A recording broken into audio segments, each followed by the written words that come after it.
Thank you, Mr Speaker. Mr Speaker, I beg to move that leave be given to bring in a bill to make provision to safeguard and for release of cash retentions in the construction industry and for connected purposes. Mr Speaker, when I secured this 10-minute rule bill slot, I genuinely hoped this was going to be the start of new legislation. Unfortunately, the honourable member for Maidenhead was apparently so scared of what I was proposing, she called a general election instead. But, joking apart, this topic is very important. Hear, hear. Cash retentions is a deduction of a portion of an agreed value of a contract, effectively a cash bond. This cash is withheld by the main contractor to cover any snagging defects in an agreed maintenance period of 1 or 2 years. Now, usually the subcontractor will remedy these defects at their own cost as per the contractual terms and conditions, thereby expecting the retention to be released promptly at the end of the contract period. And this is where problems arise. The retentions are not released in a timely manner for various reasons, and quite often, even worse, not at all. The most common reason for non-release is a company going into liquidation. Now, one example of this was a Wirral-based company losing £240,000 over 5 years due to insolvencies. Another example is a Scottish plumbing firm who has lost £150,000 retentions over 5 years, a huge amount for an SME. Now, also bear in mind that Scottish plumbers have also already been hit by the 1995 Pension Act, Section 75, multi-employer pension debt issue. So some of these owners of companies are already at risk of personal insolvency, so this retention issue is just another distraction that is not required. In terms of retentions, there is an SME steelwork contractor who has an annual turnover of £3 million and has to supply retentions of £150,000. That's 0.5% of turnover. When you consider how small the profit margin is at the lower end of the construction industry, then that 0.5% is a considerable sum. Now, I've actually worked in the construction industry, so I understand the origins of the retention system. And I also know, to be fair, how hard it sometimes can be to get a subcontractor back on site to do the snagging works. And the reasons for that is, quite often, they've moved on to another job, so resources aren't immediately available. But that said, it's still very seldom that subcontractors do not fulfil their obligations. And so, therefore, when they fulfil their obligations, they expect to get that money released when it's due to them. If they comply, why should they not receive the money in a timely manner? And I'd actually ask this House, why in the 21st century are we dealing with unprotected cash retentions? Hear, hear. The loss of cash retentions comes with a human loss. Now, according to a BIS survey of SMEs, 25% of them state a debt of just £20,000 or less is enough to jeopardise their business prospects. But yet, retention losses, I've already highlighted, quite often are much higher than the £20,000. So this means thousands of jobs are either lost or face an uncertain future. There's fewer opportunities to recruit new apprentices and fewer opportunities for companies to invest in training. Individual bankruptcies are always at risk, following calls by banks to calling on directors' personal guarantees to pay off these loans.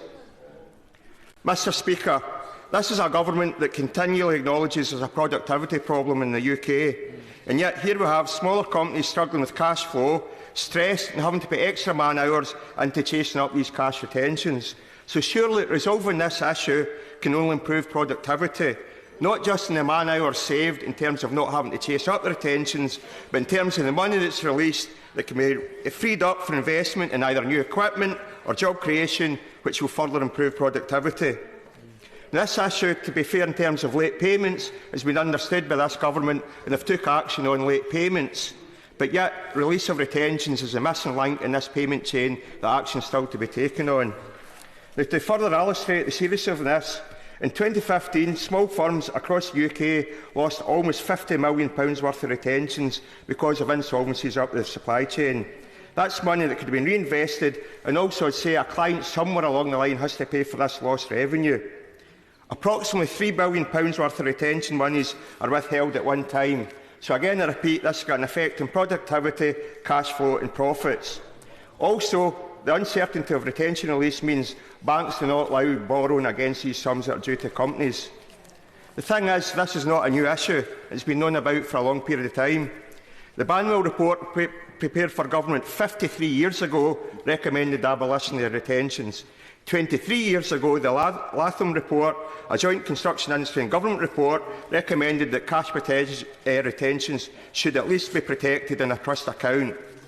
Now, we actually operate a tenancy deposit scheme to protect individuals in the private renting sector, and yet for some reason there has still been no will by governments to do something with these construction deposits.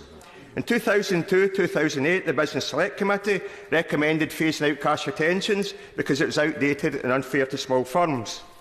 In a debate in Westminster Hall on January 26, the Minister confirmed that there will be a review of these, an evidence-based review, and this will be completed by the end of the year.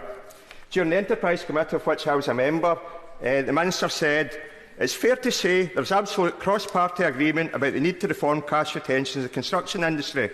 I am very open about it. I think they're outdated and I do not think they're fair. They're particularly unfair to small businesses."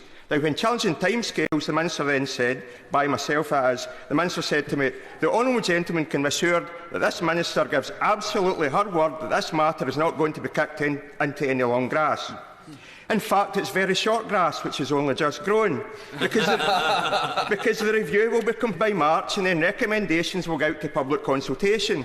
If legislation is required as a result of that consultation, I will be happy to be the Minister to take that through.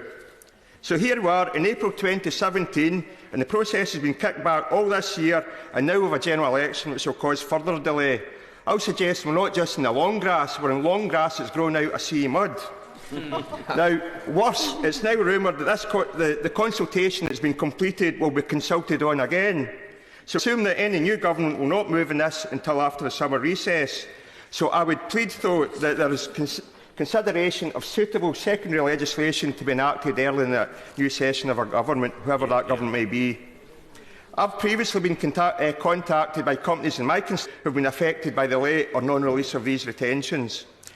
There's one company contacted me. They wanted to remain anonymous and they would not name the company they've been dealing with because they were having difficulty with, because the difficulty for this company is they still have to tender for more work from that company withholding the money, so they do not want to upset them. That's how the market share operates. So I pay tribute to the Specialist Engineering Contractors Group. I pay tribute to SNIPF, the Scottish and Northern Ireland Plumbing Employers Federation, the National Federation of Roofing Contractors and the Builders Merchants Federation have been proactive in raising these matters with myself. But simply put, the companies and the organisations are fed up with blockages from government. The Scottish Government has been operating a project bank account system in order to ensure subcontractors get paid in time when the government pays the main contractor. This could be adapted to include retentions. As I touched on previously, the tenancy deposit scheme is the model which should be adopted for cash retentions. This could already have been in place had the government accepted the enterprise bill. Instead, this year alone, we've seen examples of £720,000 worth of retentions lost when TAL Limited Northern Ireland into liquidation in January this year. We had an article in the Times in February this year with a Welsh bricklayer director lamenting that main contractors treat retentions as their own money, and also it can be up to 5 years to get their bills settled. Retention monies are ring-fenced in separate accounts in compliance with legislation in countries such as the US, Australia, New Zealand and certain EU member states. So I've already outlined, we know what the problem is. We know this problem has existed for well over 50 years. We know there's a solution that works, and it works in other countries. The government has acknowledged cross-party support for ending cash retentions. I've outlined today this is a UK-wide issue that requires UK government action. I really do urge the government to support the bill. And, Mr Speaker, I say, if I'm lucky enough to be re-elected, I will continue to pursue this issue. Order. The question is that the honourable member have leave to bring in his bill. As many as I've that opinion say aye. Aye. To the contrary, no. I think the ayes have it. The ayes have it. Who will prepare and bring in the bill? Miss Hannah Burdell, Mr Callum McCaig, Mr Gavin Newlands, Mr Stuart Blair Donaldson, Mr Bill Esterson, Miss Alison Thewlis, Miss Patricia Gibson, Miss Corrie Wilson, Miss Dr Philippa Whitford, Mr Mark Durkin, Mr David Simpson and myself, Mr Speaker.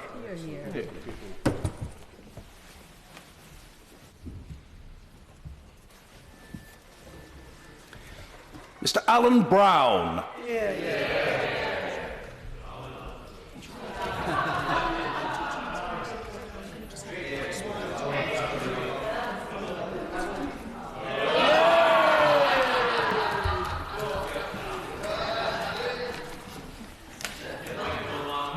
Construction Industry Protection of Cash Retentions Bill.